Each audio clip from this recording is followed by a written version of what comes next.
ಒಂದೆಡೆ ರೈತರ ಜೊತೆ ವಿಜಯೇಂದ್ರ ಹೋರಾಟ, ಮತ್ತೊಂದೆಡೆ ವಿಜಯೇಂದ್ರಗೆ ಆಪ್ತರಿಂದಲೇ ಕೆಟ್ಟ ಹೆಸರು. ವಿಜಯೇಂದ್ರ ಹೆಸರಿಗೆ ಮಸಿ ಬಳಿತಾ ಇದ್ದಾರೆ ಅತ್ಯಾಪ್ತರು.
ಒಂದೆಡೆ ರೈತರ ಜೊತೆ ವಿಜಯೇಂದ್ರ ಅವರು ಹೋರಾಟ ಮಾಡ್ತಾ ಇದ್ದಾರೆ, ಮತ್ತೊಂದು ಕಡೆ ವಿಜಯೇಂದ್ರಗೆ ಆಪ್ತರಿಂದಲೇ ಕೆಟ್ಟ ಹೆಸರು. ವಿಜಯೇಂದ್ರ ಹೆಸರಿಗೆ ಮಸಿ ಬೆಳೀತಾ ಇದ್ದಾರೆ, ಬೇರೆ ಯಾರು ಅಲ್ಲ, ಅತ್ಯಾಪ್ತರು.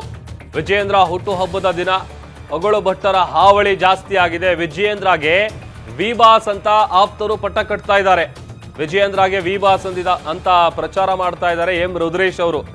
AIRDL ಮಾಜಿ ಅಧ್ಯಕ್ಷ ರುದ್ರೇಶ್ ರಿಂದಲೇ ವಿಜಯೇಂದ್ರ ಹೆಸರಿಗೆ ಮಸಿ ಬಳಿಯುವಂತ ಕೆಲಸ ಆಗ್ತಾ ಇದೆ. ವಿಜಯೇಂದ್ರಗೆ ವಿ ಬಾಸ್ ಅಂತ ಕರೆದಿದ್ದಾರೆ ರುದ್ರೇಶ್. ಹಿಂಬಾಲಕರ ಈ ವರ್ತನೆಯಿಂದಲೇ ವಿಜಯೇಂದ್ರಗೆ ಕೆಟ್ಟ ಹೆಸರು ಬರ್ತಾ ಇದೆ. ಆಪ್ತರು ಹಿಂಬಾಲಕರು ಎನಿಸಿಕೊಂಡವರಿಂದಲೇ ವಿಜಯೇಂದ್ರ ಅವರಿಗೆ ಮಸಿ ಬಳಿಯುವಂತ ಕೆಲಸ ಆಗ್ತಾ ಇದೆ. ಅವರ ಹೆಸರಿಗೆ ಮಸಿ ಬಳಿಯುವಂತ ಪ್ರಯತ್ನ. ಪಕ್ಷದಲ್ಲೂ ವಿಜಯೇಂದ್ರ ವಿರುದ್ಧದ ಬೇಸರಕ್ಕೆ ಈ ಆಪ್ತರು ಯಾರ್ಯಾರಿದ್ದಾರೆ, ಜಗದೀಶ್ ಚೌಧರಿ ಮತ್ತು ಇನ್ನ ಬೇರೆ ಬೇರೆ ನಾಯಕರು ಯಾರಿದ್ದಾರೆ, ಇವರೆಲ್ಲರೂ ಕೂಡ ಪ್ರಮುಖ ಕಾರಣ.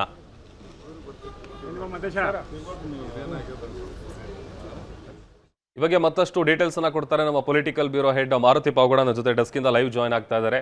ಮಾರುತಿ, ಈಗ ಒಂದ್ ಕಡೆ ಕಬ್ಬು ಬೆಳೆಗಾರರು ಮಾಡ್ತಾ ಇರುವಂತಹ ಹೋರಾಟಕ್ಕೆ ವಿಜಯೇಂದ್ರ ಅವರು ಸಾಥ್ ಕೊಟ್ಟಿದ್ದಾರೆ, ಮತ್ತೊಂದ್ ಕಡೆ ಅವರ ಅತ್ಯಾಪ್ತರಿಂದಲೇ ಅವರ ಹೆಸರಿಗೆ ಮಸಿ ಬಳಿಯುವಂತ ಕೆಲಸಗಳಾಗ್ತಾ ಇದೆ. ವಿ ಬಾಸು ಏನಿದು? ಪ್ರಭು, ಬೆಳಗಾವಿ ಹಾಗೂ ಚಿಕ್ಕೋಡಿಯಲ್ಲಿ ನಡೀತಾ ಇರುವಂತಹ ರೈತ ಹೋರಾಟದಲ್ಲಿ ವಿಜಯೇಂದ್ರ ಅವರು ಭಾಗವಹಿಸಿದ ಬಳಿಕವೇ ಅದು ಇನ್ನೊಂದು ಹಂತಕ್ಕೆ ಮುಟ್ಟಿರುವಂಥದ್ದು. ರಾಜ್ಯ ಸರ್ಕಾರವು ಕೂಡ ಅಲರ್ಟ್ ಆಗಿರುವಂಥದ್ದು. ಇದನ್ನು BJP ಎನ್ಕ್ಯಾಶ್ ಮಾಡ್ಕೊಳ್ಳುತ್ತೆ. ಯಾಕಂತ ಹೇಳಿದ್ರೆ BJPಯ ರಾಜ್ಯಾಧ್ಯಕ್ಷರಾಗಿರುವಂತಹ ವಿಜಯೇಂದ್ರ ಅವರೇ ಅಲ್ಲಿದ್ದಾರೆ.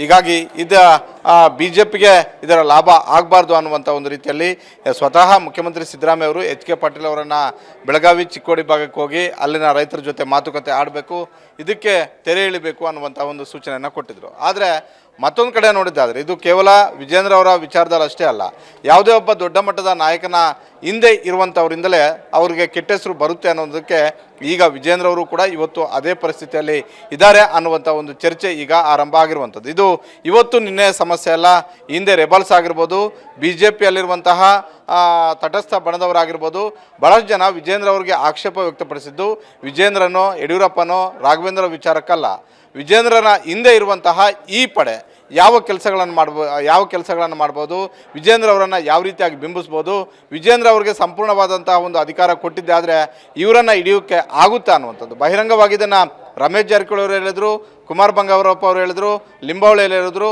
ಹಲವು ನಾಯಕರು ಹೇಳಿದರು. ಇವತ್ತು ಕೂಡ ಅದೇ ಮುಂದುವರಿತಾ ಇದೆ ಅನ್ನೋದಕ್ಕೆ ಇವತ್ತು ಆ ರೀತಿಯಾಗಿ ಮುಂದುವರಿತಾ ಇದೆ ಅನ್ನುವಂಥ ಒಂದು ಚರ್ಚೆ ಕೂಡ ಇದೆ.